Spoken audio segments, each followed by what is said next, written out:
Pengaspalan ulang lintasan sirkuit Mandalika yang sempat menjadi keluhan sejumlah pembalap MotoGP saat tes pramusim beberapa waktu lalu, mulai dilakukan hari ini, Sabtu, tanggal 5 Maret tahun 2022.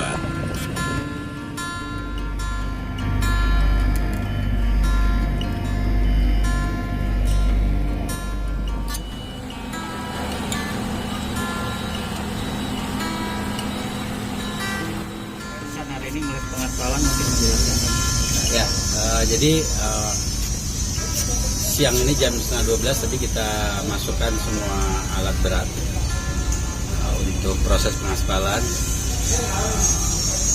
Kira-kira jam 12 lewat sedikit ya.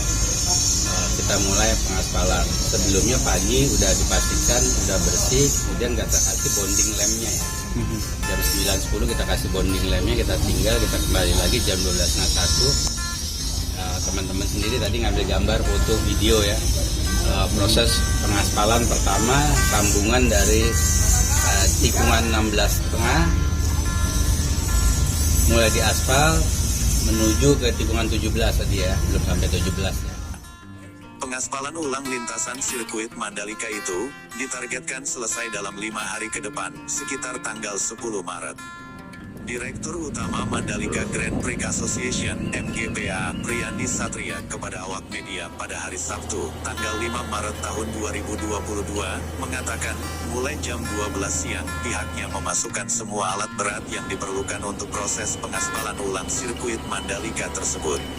Siang ini sekitar jam 12 kita mulai memasukkan alat berat untuk proses pengaspalan. Sebelumnya pagi sudah dipastikan bersih. Sekitar jam 9 pagi kita kasih bonding lemnya, kata Priyandi.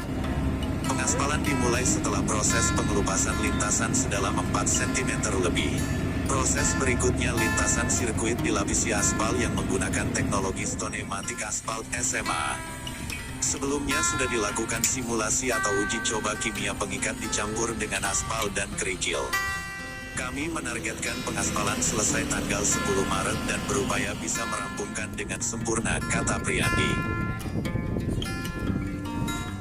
Pengaspalan ini akan kita lakukan terus-terusan ya, jadi tentunya silih berganti bawa aspal baru karena ada waktu dan temperatur tentu yang nggak boleh truknya nunggu terlalu lama. Jadi ini terus-terusan kita lakukan sampai section 1 lewat 3 garis start sedikit ya, sudah selesai. Jadi ini continue kita kerjakan. Malam selesai, besok kita mulai lagi lanjutin. Target kita 4-5 hari ke depan ini udah selesai sampai tikungan 5,5. Sesuai permintaan Dorna dan FIM, pengaspalan ulang sirkuit Mandalika dilakukan dari tikungan 16,5 sampai tikungan 5,5. Dalam artian lintasan sirkuit Mandalika yang diaspal ulang yakni antara tikungan 16 dan 17 hingga antara tikungan 5 dengan 6 dengan panjang 1,2 km. Bahan yang ditaruh di lintasan sirkuit Mandalika ini dipastikan bersih, seperti kerikil yang dibawa dari Palu beberapa hari lalu telah dicuci bersih, sehingga menghasilkan kerikil yang bersih dan sempurna. Proses menuju pengaspalan ulang lintasan sirkuit Mandalika ini sangat banyak. Pertama-tama, aspal dikupas hingga kedalaman 4,6 cm. Setelah itu, lintasan disikat berkali-kali kemudian dibersihkan menggunakan air, disikat lagi hingga benar-benar bersih.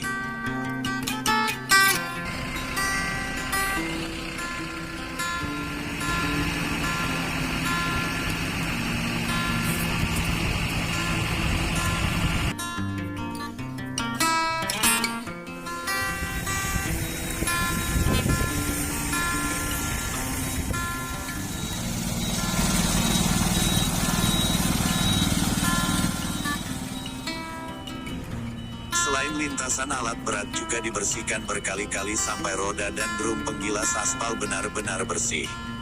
Saya berharap dari semua proses yang dilakukan, kita mendapatkan lintasan yang sempurna dan dapat dipakai untuk balapan MotoGP, tandasnya. Secara umum, proses pengaspalan ulang lintasan sirkuit Mandalika tidak ada kendala, material yang disiapkan melebihi dari target. Untuk safety-nya kita siapkan 2 truk material dari jumlah yang kita butuhkan, pungkasnya. Untuk pengaspalan ulang lintasan sirkuit MotoGP ini, MGPA terus berkoordinasi dengan PT Indonesia Tourism Development Corporation (ITDC), konsultan dan PT Pembangunan Perumahan. Semua pekerjaan dilaksanakan secara terstruktur serta terukur, perkembangannya pun disampaikan langsung ke pihak Dorna dan FIM. Sementara untuk konsultan pengaspalan ulang lintasan sirkuit Mandalika ini, didatangkan langsung dari luar negeri yakni Roads Runways Racetrax R3. Perusahaan konsultan Roads Runways Racetrax yang selanjutnya disingkat R3 ini adalah layanan pengujian dan konsultasi perkerasan khusus untuk jalan, landasan pacu, dan lintasan balap. R3 memanfaatkan pengetahuan berdasarkan lebih dari 30 tahun penelitian akademis di permukaan trotoar. R3 menawarkan layanan konsultasi yang unik untuk industri transportasi dan motorsport di seluruh dunia. Untuk bersihin ini ya, untuk bersihin rodanya ini. Oh, ini udah proses yang keberapa pembersihannya? Sudah yang ke-7. Ini proses yang ke-7 untuk pembersihan aja. Itu pakai air sabun, Pak? Bang, pakai air sabun juga?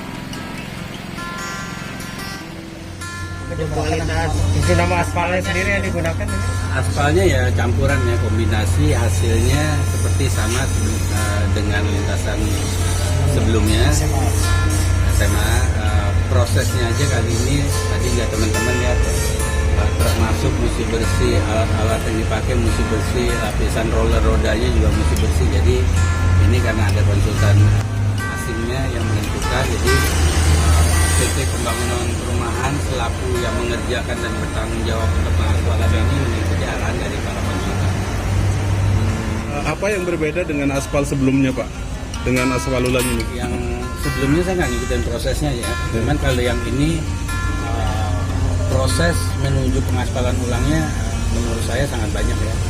Jadi pertama dikupas, habis dikupas saya lihat sendiri itu disikat. Setelah disikat pakai air.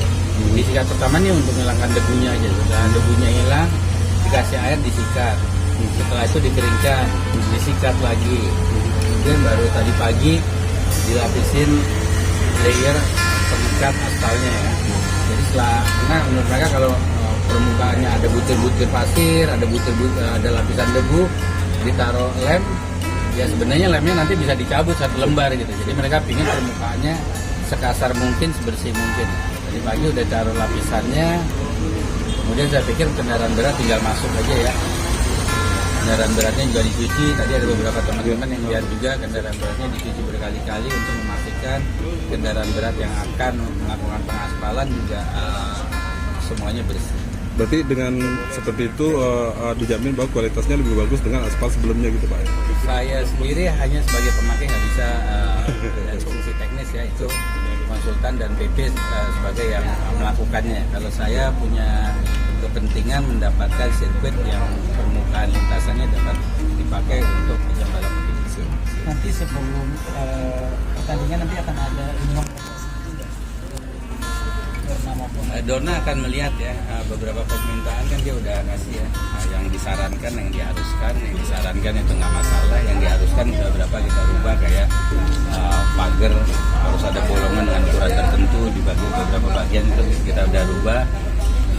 Homologasi menurut saya juga nggak masalah ya, karena pengerjaan aspal ini kita punya grup dengan konsultan PP yang dihadiri juga oleh FIM, jadi mereka tahu dari saat ke saat sampelnya kayak gimana, kita foto, kita videokan, kemudian mereka mengukur kekerasannya segala, kita foto, kita videokan. Jadi mereka mengikuti proses, ada di mana yang mereka jamin di tengah-tengah WhatsApp grup bilang kurang setuju mintanya begini, itu kita ikutin, jadi ini transparan.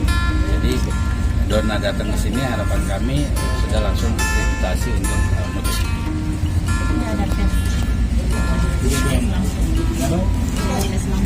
Bedanya pengaspalan yang sekarang dan sebelumnya? Kalau yang sebelumnya ya permukaannya kan susunan aspal ya, terus yang di atasnya nggak baik. Kalau yang sekarang kan kita permukaan yang tidak baiknya kita kupas, di bawahnya kita ketemu lapisan yang kuat, kita kasih lapisan bondingnya, atau sekali ini kita kasih lapisan aspal dengan batu-batu yang udah dicuci, udah dibersihkan sehingga kerikilnya sangat sedikit. butir-butiran debunya sangat sedikit sehingga diharapkan nempelnya jauh lebih baik. Untuk target nanti 4-5 hari ke depan targetnya selesai sampai tikungan 5,5.